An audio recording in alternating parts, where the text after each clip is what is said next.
Good morning, this is Laura and I've changed the name of my channel. It is at Healthy Carnivore. I shortened it up from Eat to Your Health with Carnivore. It just was kind of a mouthful and some people had recommended maybe trying to shorten it up. So I feel like Healthy Carnivore kind of puts it all together because you can't be healthy if you're not eating healthy and eating the right food. So it all goes together. So today's video that I'm gonna do, it is called Ghee. So that's G-H-E-E. Another name for that is just clarified butter. So I'm somebody who is lactose intolerant. I can't do yogurt. I can't do any cheeses. I can do a little bit of butter. I can do up to half a stick. If I do much more than that, I end up with the nasal, my sinuses fill up and I just sound more nasally than I already do. Which with my asthma, and I've had softball injuries to the sinuses, I'm probably always going to have that. And a little bit of post-nasal drip. It's just going to be my thing, and that's okay. So I'm going to go over this. It's super easy recipe. You don't need a spoon. You need a knife. You need sticks of butter, and you need a little jar with a lid, depending on how much you're going to do. I'm going to do a half a pound, which is 2 sticks of butter. 4 sticks will equal a full pound or 1 cup. So all you really need to have is a saucepan, a stove, your butter. Now I do run mine when I'm done. I do it through a mesh sieve, and then I also put a paper towel on top of that. I do mine into a Pyrex so that I can pour it into the little jar and I don't end up losing it all over the sides or on my countertop, which I did with some of my tallow the other day, which my countertop looks lustrous and glorious. It's wonderful for that. So I'm going to get into this. Very simple. It is a longer process. It'll probably take about 25 minutes. I don't know if I'll stay live for the entire thing because nobody wants to listen to me for 25 minutes. Not even myself. So we'll just cut these up. And like I said, you can do as much of this or as little of this as you want because you're not adding anything else to it. So you don't have to half or quarter any other thing. So you could do 1 stick at a time if you want. But the benefits of this, for one, it changes the flavor of it. So you just put it in here and you put it on low, medium. I'm going to go more to the low. My gas stove tends to kind of cook a little bit more on the high side. So I'll bring this a little closer so you can see. Now that we actually spent like 2 hours cleaning the stove, because if you're on carnivore, you know your world is surrounded by grease. So the benefits of doing ghee and clarifying that butter is when you are done, the milk solids go to the bottom. And then you run it through, your sieve. If you don't have one, you can just take, I suppose, a rubber band and your paper towel. Just make sure you put a dip in it. But you could put that in there and just pour that over it, and that'll collect your milk solids. They should be kind of a honey golden colored. So that, it's pretty simple. So I'll go over kind of the time frame. So you're going to simmer it for 20 to 25 minutes total. If you start to have like bubbling or it's starting to spit out and splatter, it's too hot. You want to turn it down. You should notice as this goes on, you'll get a thicker foam that you can't really see through on top. That's totally normal. You'll just leave it. Don't touch it. You don't have to stir it. First time I did this years ago, I just kept stirring and I was like, why aren't the milk solids falling to the bottom? Well, it's because I was stirring them up and getting them back up into the ghee. So I don't do that. I watched somebody else's and she was like, never stir it. And I was like, aha, that's what I was doing wrong. Because the first one, I just kind of watched how they did it on a bigger, like in a, like a factory that was making ghee to sell, on the shelf. So anyway, once it gets that thick foam, it will start to subside. It'll become more fizzy looking foam. So more that you can see through, smaller bubbles. You'll be able to kind of start seeing underneath of it pretty well. Once you get to that, you can leave it that way for a couple minutes. Like I said, total time is 25. You'll take it off of the burner at that point, and you will let it cool a bit. You don't want to have it completely cool because you want to be able to still pour it at that point. But at that point, that's when you will pour it into your strainer, however you plan on doing that. The milk solids, like I said, will get stored, you know, in the thing. You throw them away. Unless you have animals that you want to feed milk solids to, which you can. You can throw it in, like if you have chicken feed, if you have animals, it doesn't matter. You can do so. So this clarified butter, and I do recommend doing this because I did not with my last, and I was like, I don't know how old it is. So I do recommend making a little label, or if you have tape, like I use tape for a lot of my stuff, put that on top of your jar, because you can keep this jar, once this is done, you can keep it on your countertop for 2 months, they say safely. I would argue that I personally don't believe there is such a thing as a shelf life. You've cooked off the milk solids. All you basically have is the fat left over. That's what ghee is. I have one on my counter that's been here for a long time. So anyway, they say 2 months on the counter, 6 months in the fridge. So you have to base it for your safety as to what you want to do. I've never ever been sick from any of this, whether it be the canning of the meat, things like that. So I do want to talk about that, canning of the meat. Coal packing, I should say, because it's not really canning. Canning is water bathing. Coal packing is where you pressure cook. So I had somebody say that, you know, canning or coal packing meat is unsafe, and it's going to cause people to get salmonella and all these other kind of botulism. And I was like, no, I'm pretty sure not. So I can promise you this. If you are afraid to like coal pack your own food, try any of that, every can of food that you have in your cupboard has had that process done. And I'm pretty sure you're going to be more mindful of making your own food than a factory is making your food, especially with the FDA and USDA allowing certain things to be in our food that are atrocious. So I don't think that's going to happen, for one. For two, you can smell if the meat is bad. And I have never opened a jar and been like, ooh, I know what it smells like. My grandmother had a jar that the seal went bad after like 7 years, and she had me smell that. It's a smell you will never forget. It's very similar to anybody who's a hunter. If you've ever hunted deer and when you're field dressing, you accidentally hit the stomach that has all the corn and stuff in it, then you kind of know that smell. It's like a sweet, pungent smell. That is what that will smell like. So the same thing can happen to green beans, because you have to pressure can green beans because they're a low acid food.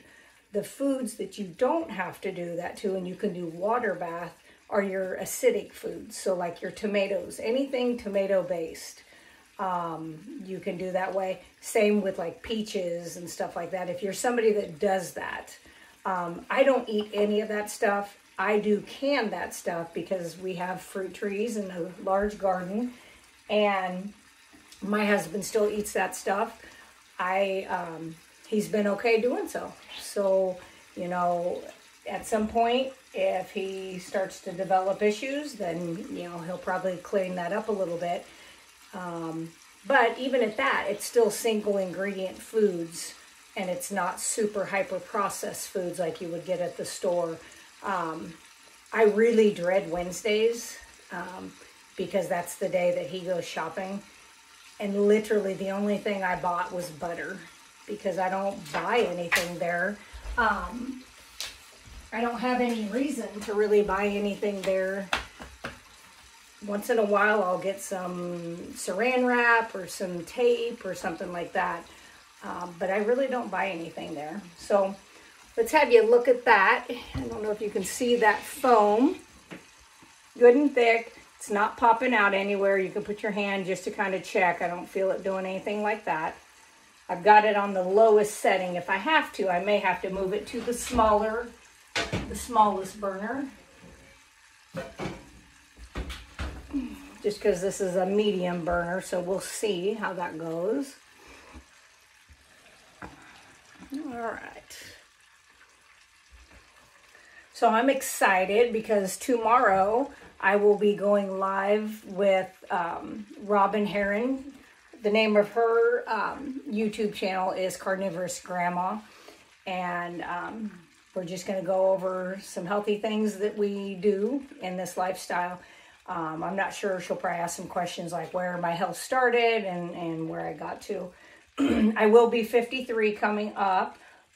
And I absolutely, without a shadow of a doubt, can tell you I am at the healthiest I have been. Every year since I've been carnivore, sorry, squirrel jumped in the tree, I have improved, whether it be mental clarity, whether it be depression, anxiety, cystic acne. I haven't had a cystic acne outbreak at all in probably over right at 4 years, you know.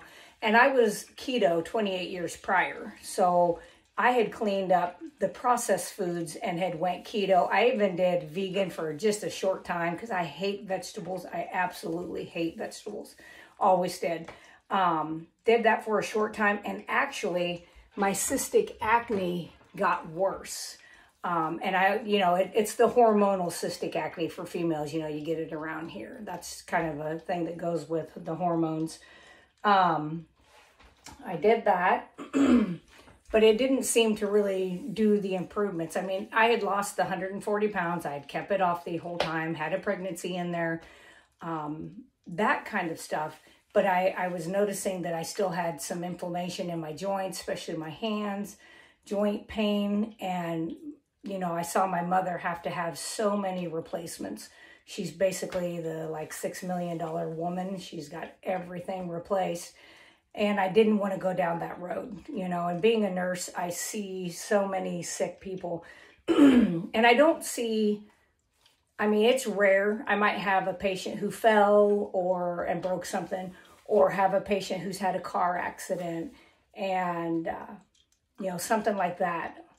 But I guarantee it's 90% of my patients, absolutely, it's metabolic disease that they have. It is everything that went in here, their environment, breathing, smoking, drinking, any of that is what I see on a daily basis, which is good and bad. So the good part of that, no matter how old they are, I have a patient, 96, going to be 97, has turned around her psoriasis with changing her eating. She got rid of most of the carbs. She still does steel cut oatmeal, but she does a big glob of fat on that. She does that once a week because she just likes oatmeal. Otherwise, she's, you know, bacon and eggs and meats and stuff like that and fats. And of course, I gave her some tallow lotion that they put on there. Boy, she cleared up so fast. She is definitely somebody. I'm going to give this ghee to her. I have some tallow lotion to take to her.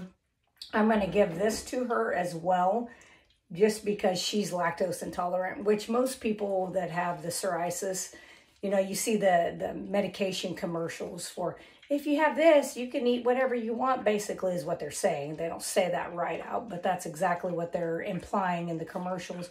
Eat however you want and just take this pill and we'll block your body's responses of your body telling you you're poisoning yourself, which seems kind of stupid, but, you know, they put it with fancy music and dancing people and people, you know, we get used to just watching and we don't really hear because they're keeping us visually busy. So it's never too late. As Ken Berry always says, if you can fog a mirror, it's never too late. And I've seen 74, 50s, 30s, 90s of my patients that have had improvements by cleaning up their diet and getting the carbohydrates out, getting the processed foods out of their diet. And a lot of them, you know, grew up at a different time than a lot of us did. So what they started out with vegetables, grains, they weren't hijacked yet, you know. So I'm not so sure that they aren't a little better off. You know, they don't have small intestinal bowel bacterial overgrowth like a lot of people get that are in their 40s. Well, 20s to 50s, I see a lot of that. And I think it's because they didn't have those little microscopic holes, you know, in there, because they didn't eat wheat and corn products and stuff that had been genetically modified, altered. You know, and I've had people say, well, this is horrible. You know, we have to feed the world. We had to come up with these farming practices.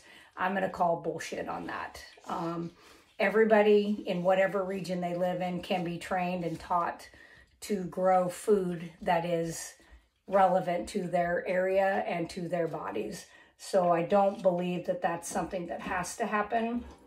I think it was for monetary purposes. And that's just my belief. So we will, we'll leave it at that. I won't get into it too deep. Get on my little political stance here. Let's see, what else do I have coming up? Meaty Mondays. So every Monday we do the Meaty Mondays with the Fierce Felines. So that's really awesome. I recommend, if you are wanting to learn about this, a couple of the gals are going through some nutrition classes so they can become health coaches. So like G Brown with Hanging with the Browns, Robin Heron, Carnivorous Grandma. I'm not sure if Rhonda with Carnivore Leo is doing that or not, but she has really great information too, and she's feisty little thing. So she's good to watch. And then Rebecca Ruiz and her husband and their family. It's called Carnivore Family. I suggest watching a lot of their videos, especially if you have a family that you're thinking of trying to implement this into. They have 8 children, and all 10 of them now are carnivore. And her husband just did it, boom, overnight. And she took a little more time to kind of ease their children into it. So I think 8 or 9 months it took for them to kind of get them there. But they're really, I mean, a lot of good information there too. Of course, we have several doctors that you can follow on YouTube that are true actual doctors out in the real world. You know, you have Dr. Baker, Dr. Berry, Dr. Chafee, Dr. Tony Hampton, Lisa Wiederman, Dr. Kiltz. I'm missing several, but those are just the ones that pop off. If you are somebody who wants to integrate fasting, whether you're doing keto, ketovore, carnivore, I wouldn't do it on the standard American diet because you're going to feel like absolute garbage. But I would follow Dr. Jason Fung. I have his book on fasting. I've used many of his ways of doing different kinds of fasting. Fasting is very healing for the body. I did it prior. I did the 7-day fast before a major 7-hour-long surgery in 2020. I did it. I drank bone broth the day we got home from that surgery. The next day, I drank bone broth. I don't think I ate anything solid. I think it was just bone broth. And then I went right into another 7-day fast. And I've had people go, oh, well, how much weight did you lose? I think I lost 1 pound. I wasn't doing it for that. I wanted to keep the inflammation down because it was from here to about here surgery. I mean, it was major surgery. And for you, it was skin removal surgery and fixing. I had a condition called breast implant illness. And I think after healing my body saw anything foreign as foreign and attacked my system. Funny thing is, with that, I had breast cancer several years ago and had, you know, implants put in that were saline, supposedly the safe. There is no such thing. And after, was it 15 years? 34? About 15 years, I developed scarring, like I could feel scarring around them, and severe chest pain. And of course, you know, being a nurse, when I would tell my doctor, hey, you know, I'm having this kind of pain, but it's above, you know, the rib cage. Oh no, we got to do all this cardiac testing. And I'm like, okay, which all of it came out fine. Well, they tested my inflammatory markers. Now, I had already been carnivore about a year. Yeah, about a year at that point. My inflammatory markers were perfect. She's like, I'm sure you have breast implant illness. I'm positive of it from all of the pain, the this, the that, all of the other symptoms. But I had zero inflammation. And I said, I don't eat anything that causes inflammation. I don't do sugar, breads, pastas, rice, any of that. And she goes, well, that's true. So, you know, had to do the MRI and all that kind of stuff and go through that. But she was concerned about the scarring I was going to have, because when I lost that 140 pounds when I was 20, my abdomen, I had so much skin left over, and I fasted and I got rid of, I'll show you here, like I got a little bit, but it's not bad, you know, considering how big I was and how bad it was. Now, of course, I do lift weights to kind of help fill in the skin. You're not really going to get rid of a lot of that, but you can get rid of some. I didn't do surgery there. I did not have any of that removed because it's good enough. The only reason I got rid of the abdominal skin, actually, because she wasn't going to do that, was so I could replace the tissue that I needed to. So that's what I did. I used my own body parts to kind of just do what I needed to do. But anyway, my doctor was so surprised because when I went for my 2-week checkup, she was like, you have no raised scarring at all. And of course, at the time, she wasn't wanting me to put anything, any creams or vitamin E or any of that kind of stuff on it. So I wasn't. I was just eating carnivore, and went back at my 3-month and then 6-month. And she was like, what are you doing again? She was like, I need to have my patients fast. And I said, well, if they're doing the standard American diet, they're going to feel like garbage if you do that to them. I said, because when you go from 100% carb load to all of a sudden nothing, they're going to dump all of that and they're just going to feel like garbage. So I said, I really wouldn't recommend that. But she has, my surgeon was a female. She's wonderful. She has sent me people to kind of help educate them and how to switch more of a clean diet prior to their surgery and then into fasting. So I have done that for a couple people, but that fasting really did help. I had a corneal transplant on my right eye in 1976 at the University of Iowa, and first corneal transplant in the state of Iowa. I had chicken pox that got on there, and I always had a scar that you could feel when you blinked. You know, it was just there all the time.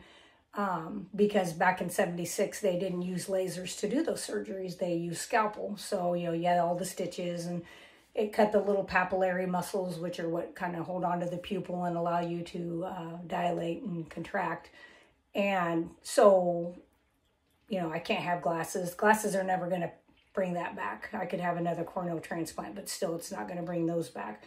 But with that being better, I noticed I went to my eye doctor after 2 years of carnivore, and she was like, oh, you had your scar lasered off. And I was like, no, I don't let anybody touch this eye, because I still have the same cornea from a little boy who was also 5 at the time who passed away. And I'm like, no, I don't let anybody touch this eye. They're not going to do LASIKs. They're not going to do anything to it other than another corneal transplant. And I said, I didn't even realize, you know, when you've done it for over 47 years, every time you blink that you felt that, you don't even notice it anymore. And then I was like, oh yeah, I don't have that. So she took a picture of the front of the eye and of course the back of the eye, and she showed me where that scar layer, it's still in there, but it's not raised anymore. And I was like, that had to be when I did all that fasting for my surgery, that it helped break down, you know, the scar tissue. So it will help with some loose skin. I don't want people to be like, oh, that's too bad. You know, I wanted to do it for loose skin. It will do that. It's just not super, it's not going to do it when you have this much skin hanging down. Let's just put it that way. Not anybody I know of. If somebody knows differently, let us know. But I don't know of anybody that's been able to do that. So I will type up this recipe and I will put it on here for you guys. So I'm just going to get this ready. I'm going to take that off the heat. Now you'll notice it does sometimes get a little bit of a brown to it. That's the milk solids. That's completely fine. Whew, that was almost a catastrophe. So we will put this on our jar. So anyway, I just recommend, I think fasting is a good thing to implement, whether you're doing it for skin, whether you're doing it for mental health clarity.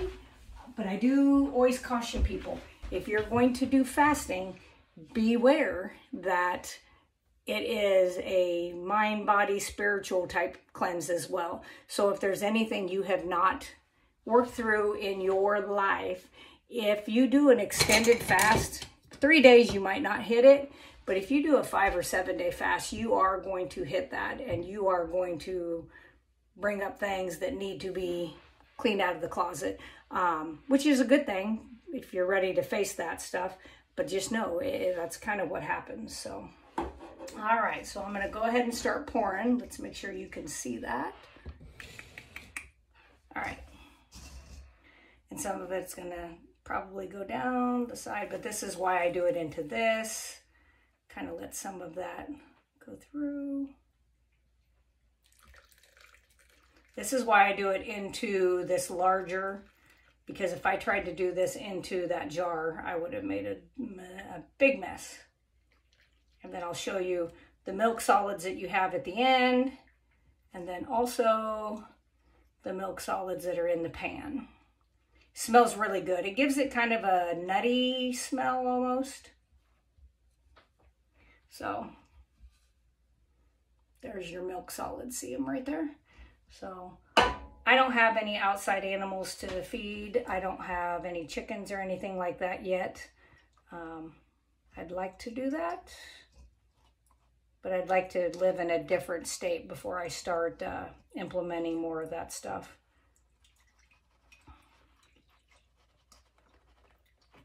All right, almost done. So that wasn't so bad. Yep, and it took about the 25 minutes, so that's pretty accurate.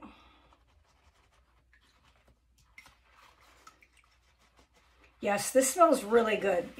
So you know, not to bring up carbohydrates, but you know at Christmas time when your grandma and your mom was cooking up all the different cookie recipes that had the real butter in them, that's the smell that you get from that. And that's the smell that I always liked anyway. I didn't really care so much about the sugary part of those. I despised a lot of the candies and cookies they made back in the day. Divinity. Ugh, that's just pure diabetes. So see the color, and it will lighten up as it cools.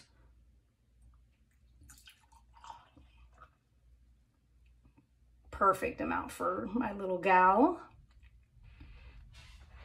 All right. I'm also going to be interviewed by Dr. Baker. We're doing that on January 5th. I'm not sure when it will air on his channel, because I don't think he does live. I think he records them, and then he might have to clean up some of my language anyway, so it's probably best. And then Carnivore Today, I do, let me look, which is Adam, who's helping Carrie Mann with the carnivore documentary. Let's see. He's the, oh, he is the 19th this month. So he is Tuesday. So Saturday, Robin Heron, Carnivorous Grandma. Monday is Meaty Mondays, and you should be able to see that on my channel, but G Brown, Hanging with the Browns, Carnivorous Grandma, Carnivore Leo, Carnivore Family. You could see it there if you're interested. And please ask questions. If there's something, even if you got a negative opinion and you want to throw that out there, I don't care. That's fine. I'll go over stuff with you and kind of give you the what I know. You know, all I can tell you is what I've seen. Know that the studies have been there for several decades on a lot of this stuff, and was just kind of hidden. It was out there. I found it in 1991. You know, I had to look at old stuff because the new stuff has been bought and paid for by, you know, certain families that are still kind of in power today. I am going to do one thing. Yeah, might as well leave it. I was going to say, with as warm as this ghee is, if you use a canning lid, it is actually going to set. You know, you'll have that drop down once it cools, and it will be shelf stable for a long, long time. So you do what you want. I trust more than 2 months of it sitting out on the counter. So like I said, kind of a almost like a honey color, and it will lighten up more.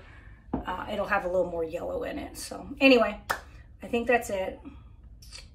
I think I have another thing coming out on January 9th with Carnivore Hunters, one of the brothers there.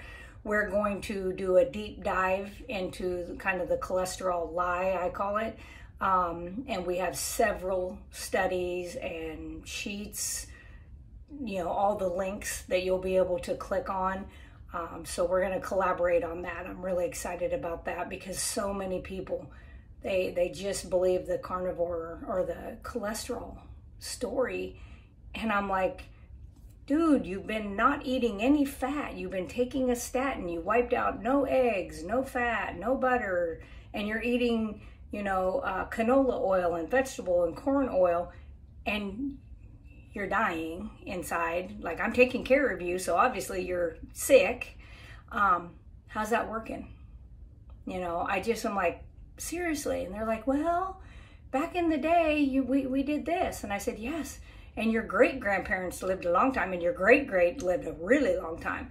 But once industrialization came in, that's when our lifespan actually started dropping, which anybody can go out there and research and find for themselves. It is true. So, all right, I'm going to leave that for today, and I will upload this video here in just a few. You guys have a wonderful rest of your day, and as I always say, meet, heat, eat, and repeat.